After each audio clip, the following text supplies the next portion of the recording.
Dios les bendiga, hermanos. Vamos en el día de hoy entonces a comenzar estudiando los mandamientos de Dios en Éxodo capítulo 20 del capítulo 20 del 1 en adelante hasta el capítulo 32 versículo 19. Mucho material. El libro lo resume todo bastante rápido, hermano, pero pasan muchos eventos en este lugar, así que vamos a ver si cuánto podemos cubrir. Oremos. Amado Dios, gracias, Señor, porque eres bueno y maravilloso y para siempre es tu misericordia. Te adoramos, te damos la gloria y la honra como la mereces, Señor, porque eres bueno, Padre, porque mereces nuestro tiempo, nuestra dedicación, nuestra devoción y nuestra entrega. En el nombre de Jesús pedimos estas cosas. Háblanos, Señor. Amén y amén. Así que, hermanos, comenzamos entonces mirando aquí lo que son los 10 mandamientos. Aquí resumo rapidito, 10 mandamientos. Los primeros 4 tienen que ver entre la relación entre Dios y nosotros, ¿verdad? Dios y nosotros. Así que nuestra relación con Dios y con nuestra persona. Y los próximos 6 tienen que ver en la relación entre otras personas, los unos con los otros, con nuestro prójimo. Bien importante. Entonces ahí ustedes los pueden leer todos y ahí pueden ver a lo que me estoy refiriendo. Pero vamos acá más que nada, hermanos, ver que los israelitas acababan de salir de Egipto y en Egipto había muchos dioses, una tierra muy idólatra. Y como cada dios representaba un aspecto diferente de la vida de una persona, era común que adorara muchos dioses para poder recibir el mayor número de bendiciones en aquellos momentos, pensando que esa era la manera correcta de vivir sus vidas. Cuando Dios le dijo a su pueblo que le adorara y le creyera, no fue tan difícil para ellos, ¿verdad? Lo pudieron aceptar. Él era solo un Dios más para añadir a la lista. Pero cuando le dijo las palabras, escuche bien, así que añadir un Dios cuando hay muchos dioses es fácil. Pero cuando ahora vienen y escuchan esta frase, no tendrás dioses ajenos delante de mí, fue muy difícil aceptar para el pueblo porque estaban acostumbrados a tener muchos dioses, dioses con letra D minúscula. Pero si no aprendieron si no aprendieron que el Dios que los sacó de Egipto era el único, pues no podrían ser su pueblo. Sin importar cuán fielmente se mantuvieran frente a lo que son los otros nueve mandamientos. Así que Dios hizo su primer su mandamiento y lo enfatizó más que ningún otro. Y nosotros, hermanos, actualmente podemos ser partícipes también de ese pecado. Porque si nosotros permitimos que cualquier cosa tome el lugar de Dios, se convierte en idolatría, es un ser que está tomando el lugar que le corresponde a sí mismo, a Dios.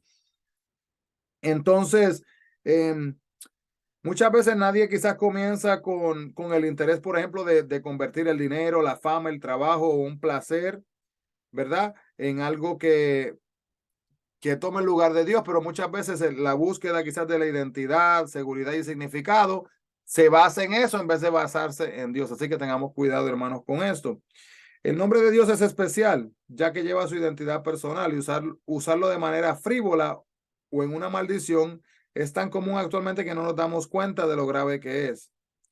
Es importante, hermanos, también que la forma en que se emplea el nombre de Dios, que indique lo que realmente Él es. Debemos de respetar el nombre y usarlo de la manera adecuada y no debemos de tomar con liviandad el abuso del nombre de Dios. Así que podemos ver acá también, le voy a leer esto rapidito, hermanos, como digo, es importante para que veamos comparaciones, aunque se prolongue un poquito el tiempo, pero escuche, preste mucha atención. Los 10 mandamientos dicen, en Éxodo 23, no tendrás dioses ajenos delante de mí. Jesús dice en Mateo 4:10, al Señor tu Dios adorarás y a Él solo servirás. Luego tenemos en Éxodo 24, no te harás imágenes. Lucas 16:13, ningún siervo puede servir a dos señores. Éxodo 27, no tomarás el nombre de Jehová tu Dios en vano. Mateo 5:34, pero yo digo, no juréis en ninguna manera ni por el cielo, porque es el trono de Dios. Éxodo 28. Acuérdate del día de reposo para santificarlo. No hagas en él obra alguna. Marcos 2, 27 al 28. El día de reposo fue hecho por causa del hombre y no el hombre por causa del día de reposo. Por tanto, el Hijo del Hombre es el Señor aún del día de reposo. Así que, hermanos, bien importante también entender ese del día de reposo. 20:12, Éxodos. Honra a tu padre y a tu madre, Mateo 10:37. El que ama a madre a padre o madre más que a mí, no es digno de mí. Éxodo 20:13, no matarás. Mateo 5:22, cualquiera que se enoje contra su hermano será culpable de juicio. Solo por el enojo, hermano, mire. Éxodo 20:14, no cometerás adulterio. Nuevo Testamento en Mateo 5:28 dice, cualquiera que mira a una mujer para codiciarla, ya adulteró con ella en su corazón. Así que, hermanos, un adulterio que no ha pasado físicamente, pero pasó aquí y ya pasó acá, en el corazón. Éxodo 20:15, no hurtarás. Mateo 5:40 nos dice, y al que quiera ponerle a pleito y quitarle la túnica, déjale también la capa. Éxodo 20:16 nos dice, no hablarás contra tu prójimo falso testimonio. Mateo 12:36 dice, de toda palabra ociosa que hablen los hombres de ella, darán cuenta en el día del juicio. Y Éxodo 20:17, no codiciarás la casa de tu prójimo. Y dice Lucas 12:15, mirad y guardaos de toda avaricia. Así que podemos ver aquí un balance entre lo que es el Antiguo Testamento y el Nuevo Testamento en cuanto a lo que son los mandamientos. Así que el sábado, hermano, era apartado, era para el descanso y la alabanza. Dios lo ordenó porque los humanos necesitaban pasar un tiempo sin prisa en la adoración y el descanso, y de descanso también en la semana. Un Dios que se preocupa en proporcionarnos un día de descanso cada semana es realmente un Dios maravilloso. El observar un tiempo regular de descanso también de alabanza en nuestro mundo apresurado demuestra la importancia de Dios en nuestras vidas, mientras que obtenemos beneficio adicional al refrescar nuestros espíritus. No descuidemos, hermanos, entender la provisión de Dios, ¿verdad? Que hay personas que trabajan 7 días a la semana, no paran, y una hermana de la iglesia, por ejemplo, me estaba contando, ella estaba trabajando como 3 trabajos, de 3 trabajos cortó a 2, y un día dice que estaba orando y meditando en el Señor, y se puso a orar y terminó dejando el otro trabajo. Y ahora tenía más tiempo disponible, entonces para así poder servir en la iglesia y participar, ¿verdad? Entonces ella, mientras hablaba, estaba explicando que tuvo un miedo financiero, ¿verdad? Real, que experimentó, para luego venir a darse cuenta que financieramente Dios le proveyó y se sentía como que tenía aún más dinero que lo que tenía antes. Mire eso. También hablar lo que es, pues ahí usted puede estudiar los mandamientos, ya los compartimos. Déjame ver alguna otra cosita. Aquí el 17, Éxodo 20:17. Codiciar es desear tener las posesiones de otros. Va más allá de simplemente admirar lo que otro posee o pensar, me gustaría tener uno de esos. Eso no es codicia necesariamente. La codicia incluye la envidia, resintiendo el hecho de que otros poseen lo que usted no tiene. Dios sabe, sin embargo, que las posesiones nunca hacen feliz a nadie por mucho tiempo.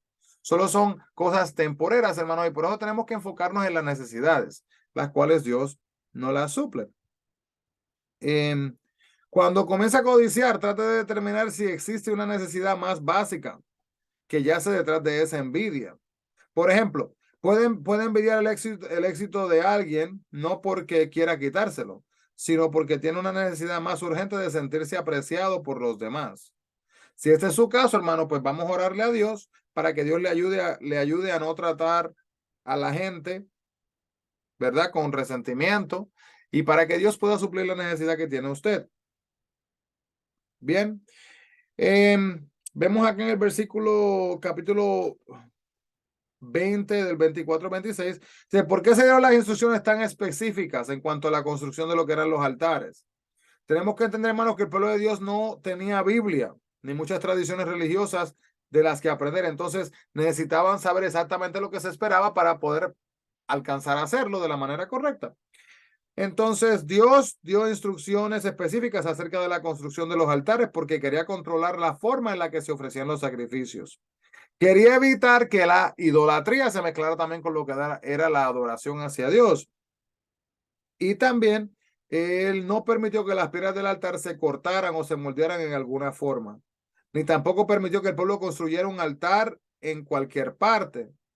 Esto fue diseñado para evitar que comenzaran sus propias religiones o que efectuaran cambios en la forma en que Dios quería que las cosas se hicieran. Dios no está en contra de la creatividad, hermanos, pero sí de que creemos nuestra propia religión en base a lo que nosotros creemos, lo que nosotros así mismo pensamos. Así que, hermano, luego aquí hay mucha información, solo voy a mencionársela. Se habla un poco acá de lo que es la protección de la propiedad, las responsabilidades sociales en el capítulo 22, las leyes humanitarias de misericordia los unos con los otros, las leyes del día de reposo. Se habla de las fiestas anuales también, las 3 fiestas anuales. Léase allí en el capítulo 23 de Éxodo. Se habla también de la confirmación de lo que es el pacto, ¿verdad? Que Dios había hecho con el pueblo. Luego vemos acá también las instrucciones del tabernáculo, cómo iba a ser, cómo era que iba a ser el tabernáculo, cuáles iban a ser las ofrendas para el tabernáculo, cuál era el arca del testimonio y también la mesa para el pan de la proposición, el candelero, que son partes de lo que es el tabernáculo, que lo vamos a ver un poquito más en detalle el martes en el estudio. Así que espero que puedan unirse el martes en el estudio en cuanto a esto. También entonces, hermanos, vemos acá que en Génesis 16:7, anótalo por ahí, Génesis 18 del 1 al 11, Génesis 22, 11 y 12, Génesis 3:2, perdón, Éxodo 3:2, Éxodo 14:19, Éxodo 33:11 y Daniel 3:25 aparece y sucede una cosa que se llama teofanía. ¿Y qué es la teofanía? Pues al pie del monte de Sinaí, Dios se le apareció al pueblo de Israel en forma física. Cuando Dios se le aparece al pueblo de Israel en forma física, se le aparece a Dios en forma física, se conoce eso como una teofanía. Y aquí encontramos otras ocasiones en que Dios apareció a los personajes de la Biblia, que son los que les acabo de decir. Así que anote por ahí, luego los puede estudiar. Le voy a leer rapidito lo que fueron. En Génesis 16:7, el ángel de Jehová se le apareció a la sierva de Sara, Agar, anunciándole el nacimiento del hijo de Abraham, Ismael.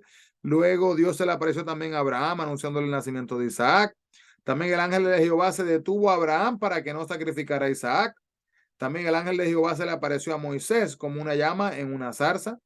También Dios se le apareció a Israel en una columna de nube y de fuego para guiarlo a través del desierto.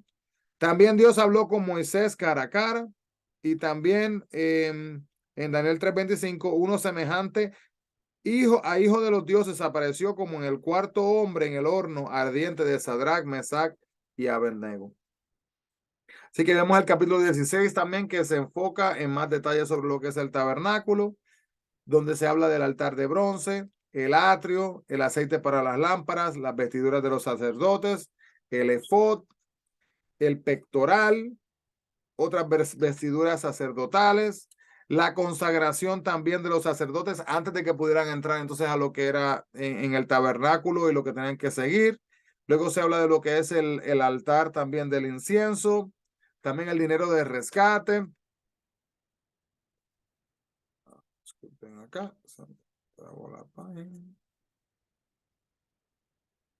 Ahí. La fuente de bronce, lo que es el aceite de la unción, lo que es también el incienso. Y luego se habla de Bezalel y de Aholiab. Usted puede leer ahí en el capítulo 31 un poquito más sobre ellos. Y el hecho de que Dios le dio a Bezalel y a Aholiab habilidades llenas del espíritu en la artesanía. Y debemos de tomar nota, hermanos, que las habilidades que Dios le da al pueblo, pues viene directamente de él, hermanos, si estamos hablando de lo que es equivalente a una educación, ¿verdad? Aún más, sino en la totalidad de lo que es Cristo. Y no debemos de menospreciar las habilidades, ¿verdad? Que Dios nos ha dado, hermanos, por pensando, ay, yo no soy como Moisés o yo no soy como Aarón. Bien, y además de eso, vemos acá también que el día de reposo tenía dos propósitos diferentes. Uno era descansar y el otro era recordar lo que Dios había hecho. Nosotros necesitamos descansar. Sin un momento alejado del bullicio, la vida pierde su significado, ¿verdad? Y también, hermanos, tenemos que entender que las dos tablas del testimonio contenían los 10 mandamientos. Y ellas no eran el único código de leyes el mundo antiguo. Habían otros códigos que surgieron entonces en otros momentos y estos fueron establecidos como patrones también de juicio para corregir acciones malas específicas. Las leyes de Dios directamente, hermanos, para Israel eran únicas. Ellas mitigaban los juicios arbitrarios típicos de aquellos días. Eran igualitarias. El pobre y el poderoso recibían el mismo castigo. Además, no se separaban la ley religiosa de la social. Toda la ley descansaba en lo que era la autoridad asimismo de Dios. Así que, hermano, hay mucha información. Pueden tomar un momentito cuando puedan para leer un poco más sobre estas secciones. Pero vamos asimismo a entender, hermanos, que en todo el plan de Dios, desde que estaban esclavos su pueblo hasta que Dios les liberó, les sacó de Egipto, Él sabía lo que iba a hacer y también quería proporcionar una estructura del plan de salvación que iba a traer, no solamente para ellos, sino para nosotros en el futuro, también a través de Jesucristo, que es una representación a través de lo que es el tabernáculo. Oremos. Amado Dios, gracias, Señor, por amarnos, por bendecirnos, perdonarnos y por estar con nosotros en nuestro lado. Ayúdanos, Padre, a no pasar por alto tus grandes bendiciones y tus planes en nuestras vidas y que podamos ser, Señor, luz en medio de las tinieblas. En el nombre de Jesús pedimos todas estas cosas. Amén y amén. Así que, hermano, Dios les bendiga grandemente. Sigamos buscando la presencia del Señor. Bendiciones.